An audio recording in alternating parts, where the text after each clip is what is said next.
Good morning, ladies and gentlemen. Today I want to share with you a powerful truth that has the power to revolutionize your life and your financial future. You see, many people believe that becoming a millionaire is an unachievable dream, reserved only for the lucky few or those born into privilege. But what if I told you that the path to millionaire status lies within your grasp, waiting for you to take hold of it? Yes, my friends, you are just one skill away from transforming your financial destiny and achieving the coveted status of millionaire.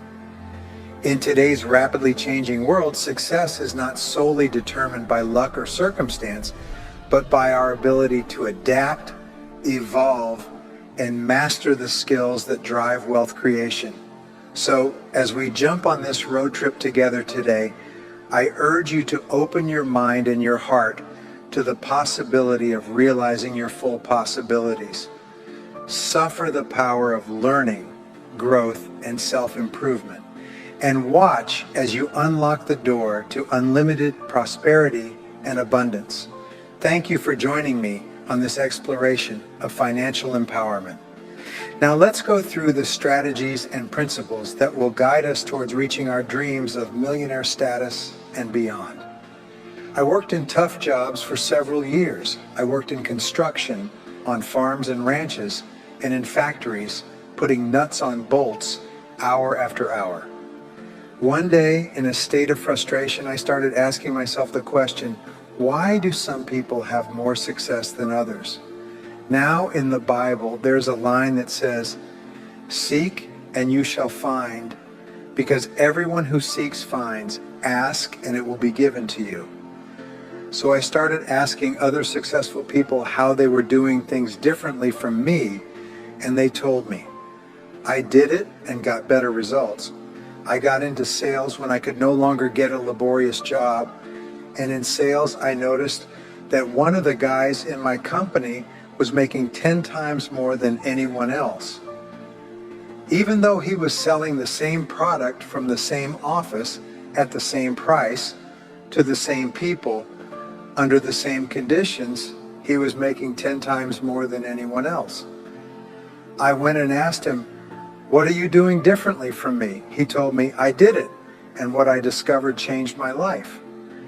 I discovered the law of cause and effect, the law of sowing and reaping, action and reaction. They're great universal laws.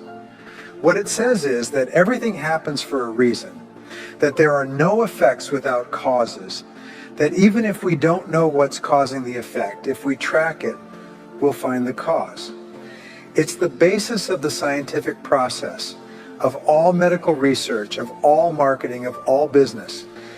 If you can define an effect you desire, you can track it down and find someone who at one time didn't have that effect, discover what they did, and then do the same, and eventually you'll get the same results. We say that success is not an accident, failure is not an accident, success leaves tracks. So if you simply follow the tracks of other successful people, no matter where you start from, you'll eventually get to the same place they did. The two most important things we need to be happy and healthy are a sense of control, the feeling that we have control over our lives, that things happen for a reason, and a sense of coherence, the feeling that things fit together well. When I realized that the law of cause and effect explained everything, I got excited. In sales, I rose to the top of my sales force. I read, learned, attended courses, and most of all, applied what I learned. When I got into sales management, I read books again, took courses, sought advice, and when I got involved in real estate, importation, development, manufacturing, distribution, and a series of businesses over the years, the first thing I did was ask, how does this work? How do people succeed in this field? Then I immersed myself, spent hours and hours studying, and then did what the most successful people did. We say that nature is neutral, meaning nature doesn't care who you are. It doesn't matter if you're tall or short, male or female, black or white, educated or uneducated. Nature only cares that you do what successful people do. Making a recipe, nature doesn't care. You follow a recipe and you get the dish. Isn't it fascinating? Nature operates on its own terms, indifferent to our status or capabilities. In our society, much like the concept of justice, it remains blind to individual attributes.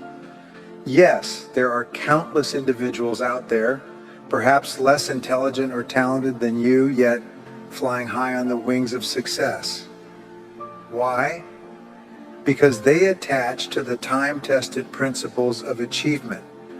It's a bitter pill to swallow, witnessing someone seemingly less capable surpassing us in wealth or stature. But here's the key. Success leaves a signal. We must learn to emulate those who have gone before us, replicating their proven methods with endless determination. Let me highlight a crucial point. In my research on self-made millionaires, I've discovered a common thread.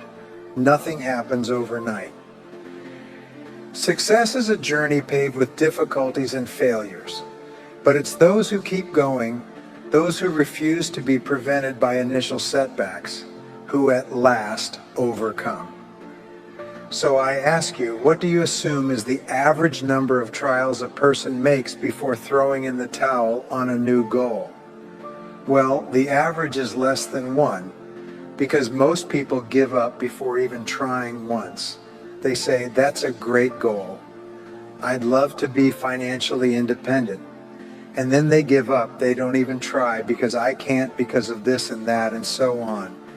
And then they go to a wonderful place called someday. Have you ever heard of someday? Someday I'll start saving money. Someday I'll get out of debt. Someday I'll lose weight. Someday I'll start a business. Someday I'll take my finances seriously. And most people live in it someday. Your job and my job are to vote you off the island, right? And we started taking control of our lives a few years ago. A major entrepreneur called me and asked me to give a talk for his 800 entrepreneurs who own independent franchises within his organization on how to become a self-made millionaire. I said yes. When you're a young speaker, you agree to talk on any topic. I said, sure, I'll talk on that subject. And I was like most people when I was young. I wanted to be a millionaire by the time I was 30. And when I got to 30, I postponed it to 35. And when I got to 35, I postponed it to 40. And then I just stopped looking at it. I forgot about it and felt like the cards were stacked against me. I was around 38 or 39 when he called me and asked. I said, sure, no problem. And then I asked myself, what do I know about self-made millionaires? And this was shocking. I knew nothing. So I started studying them, finding out where they came from, what they did, how they thought, where they started, the decisions they made, and the kind of people they were. One of the things I learned is that becoming a self-made millionaire isn't the important thing. What's really important is the person you have to become a self-made millionaire. To become a self-made millionaire, you have to become a totally different human being. A friend of mine says that to achieve something you've never achieved before, you have to become someone you've never been before. And it's a really important idea. The qualities you need to develop within yourself to become a self-made millionaire are incredible qualities that make you a much better person. Not just better in terms of character, determination, discipline, decision-making, strength, and so on. They make you a much better person. They round out your character in a much better way. So the real benefit of becoming rich isn't because you can eat more, but how many more meals you can eat. How much more clothing can you wear because of the kind of person you become? And then the kind of people you associate with, the kind of life you lead. What I found in my research is that there are a number of qualities that self-made millionaires have. If you have these qualities, your success is practically guaranteed. And if you don't have them, the qualities are learnable. The number one point is that all business or sales skills are learnable. All financial skills are learnable. If you can drive a car, you can learn any skill. Now, point number two is that you're probably only one skill away from doubling your income right now. You're probably only one skill away from getting on the road to becoming a self-made millionaire. It turns out that's the case for almost everyone. Let me tell you an intense truth upon you. Within each of us lies a dormant accumulation of untapped potential, waiting to be released. And if by chance you find yourself lacking self-confidence of which skill holds the key to your success, fear not, for enlightenment may yet expose itself in the moments we share together. But note this insight: every skill worth holding is within your grasp, waiting for only your devotion and determination to master it. I've often heard individuals complain, "I'm not skilled with money." But let me remove that notion once and for all. You see, the beauty of life lies in its endless opportunities for growth and learning. Yes, you heard me right. You can learn anything you set your mind to, achieve anything you have the courage to dream. Now, take a moment to assess yourself. Give yourself a score from 1 to 10 in each area of your life. And if you find yourself lacking in any aspect, do not give up, for it is within your power to cross any weakness. Dream big, my friends. Visualize a future of unlimited abundance and prosperity. Nurture a vision of yourself, radiant with happiness, vitality, and success. Practice the art of idealization, following the habits and mindset of those who have walked the path of greatness before us. Project forward several years and imagine that your life is perfect in every way. Imagine that you have no limitations, that you have all the time, all the money, all the friends, all the contacts, all the education, and all the experience, and that you can be, have, or do anything you want in life. If you could, what would it be? If your life were perfect in 5 years, how would it be? How much would you be earning? How much would you be worth? What kind of family life would you have? What kind of health would you have? What kind of car would you be driving? What would your life be like if you could wave a magic wand and make it perfect in every way? What we've found is that this is the starting point for great wealth, and it's the starting point for great success in life, that you have a dream or a vision of a wonderful future. Here's an exercise we give people in our audiences. Take a sheet of paper and make a list of dreams, what's called a dream list. Now imagine that this is like a child's Christmas wish list, and that it allows you to just let go and write down everything you can think of that you might want. I had a friend I showed this to, and he got so excited he bought a spiral notebook and started writing. He'd look through the newspaper, and anything he saw that he liked, he'd jot down. He ended up the first time with 330 goals, and at the end of the month, he had 500 things he wanted. The interesting thing was that his life exploded.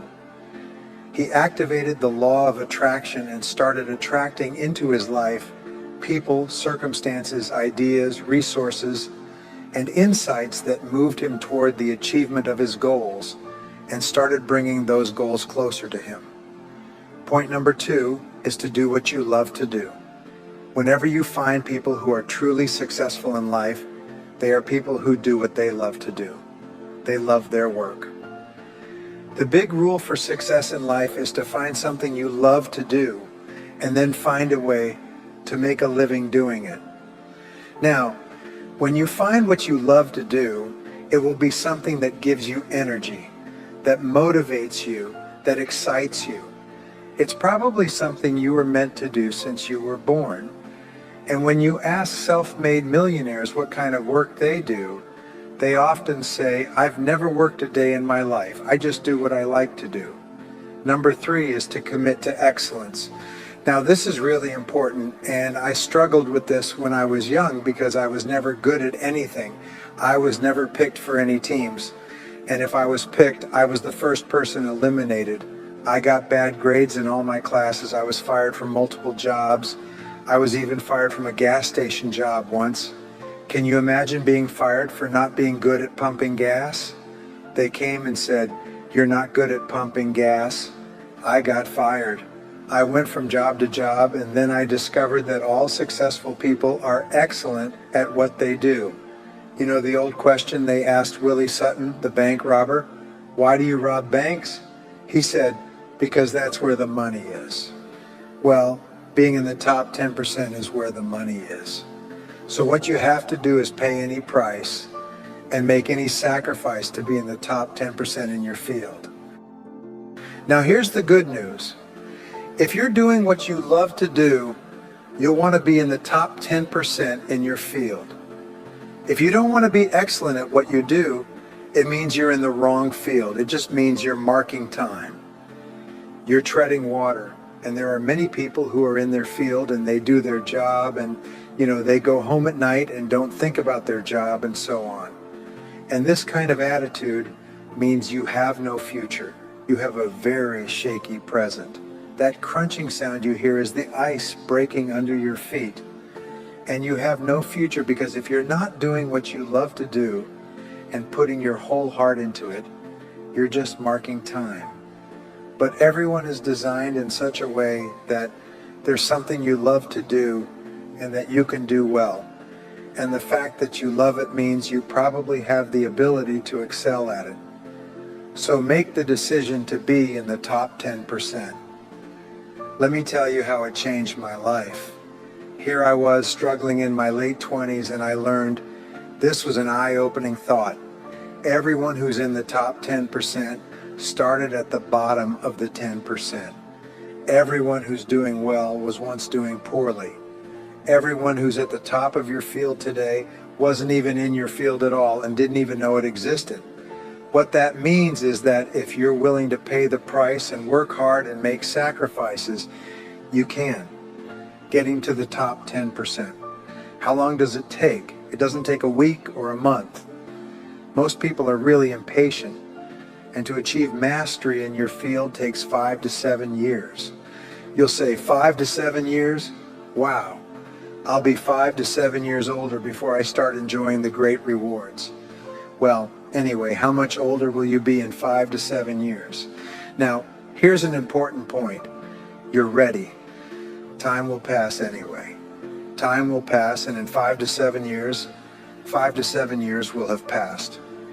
The only question is, will you be at the top of your field, or will you still be down with the mediocre 80%? And the wonderful thing is that no one is better than you and no one is smarter than you. If someone else is at the top of the field, it means you can be at the top of your field too. Just go to them and find out how they got there, because they started from the bottom. It may take longer for some people and less for others, but everyone who steps forward and keeps moving forward eventually gets there. And that's where all the rewards are. Not only that, that's where all the joy in life is. When you're really good at what you do, you feel wonderful about yourself. You're respected and esteemed by everyone around you. You can write your own destiny. You can open any door when you're good at what you do, because you wake up in the morning and know you're good. And that's more important than the rewards that come with it. The next key is to develop your unique talents and skills. Every person is designed from childhood with special talents and skills that, if developed to the fullest, will allow you to achieve anything you desire in life. Everyone is genetically structured to be able to do something excellently, enjoy it, do it well, and derive great satisfaction from it. Peter Drucker often asks the question, what are you good at today? What should you be good at? What could you be good at? What will you be good at? And one of the questions we ask is to look back on your life. What has been most responsible for your success so far? What has been most responsible in the past? What have you done? What has given you the best results? Because as we said before, success leaves clues. And if you look back on your past, you will often find indicators that will guide you toward your future. The next key to becoming a self-made millionaire is to see yourself as autonomous. It's seeing that you are autonomous. What we've discovered is that the top 3% of adults in our society see themselves as autonomous. They see themselves in charge of their own lives. When I started my career as a 21-year-old, working as a construction laborer, living in a one-bedroom apartment with no money, taking buses 2 hours each morning to get to work and 2 hours to get back, I still remember it. And I still remember a light bulb going on one night. I was sitting in my little apartment in my little kitchen nook, and suddenly I realized that I was responsible, that I was in charge of my own life, that no one was coming to rescue me, and it was one of the great turning points in my life. So what you find is that all exceptional people are highly responsible individuals. They see themselves as autonomous. Sometimes I'll ask an audience, how many people here are autonomous? And some will raise their hand and others won't. I'll say, now what's the true answer to this question? And the true answer is that everyone is autonomous. The biggest mistake you can make is to think that you work for anyone else but yourself. Even if someone else signs your paycheck for your entire life, the most valuable people in any organization are the ones who treat the company as if it were their own. They see everything that happens as personally affecting them. They are not the 9-to-5ers, the hopeless ones who say, yeah, well, I go to work. When I'm not at work, I don't think about my job. To these people, someone has told them that that's a smart way to think. It's the way losers think. Winners think about their company, and when they're not there, they think about how they can improve it. When something happens in their company, they take it personally because they see themselves as highly responsible. As a result, they get paid more, offered more educational opportunities, promoted faster. And these are the people who eventually, like cream, rise to the top of every organization and industry, the top 3%. As we bring our discussion to a close, I want to leave you with a powerful truth to carry forward. The path to becoming a millionaire is not a shifty imagination, but a visible reality within your reach. You have discovered today that you are just one skill away from opening the doors to wealth, abundance, and financial freedom. But remember, my friends, success is not simply a destination, but a journey of continuous growth and self-improvement. As you enter into your exploration for millionaire status, commit yourself to lifelong learning, relentless persistence, and unwavering determination. Accept challenges as opportunities for growth and never shy away from investing in yourself and your potential. Above all, pursue a mindset of abundance, gratitude, and generosity. True wealth is not measured entirely by the size of your bank account, but by the lives you touch, the contributions you make, and the legacy you leave behind. Thank you for joining me on this tour of discovery and empowerment. Now go forth with confidence, courage, and conviction, knowing that you are equipped with the skills, knowledge, and determination to achieve greatness. See you later, my friends, and may your future be filled with prosperity, abundance, and the realization of your wildest dreams.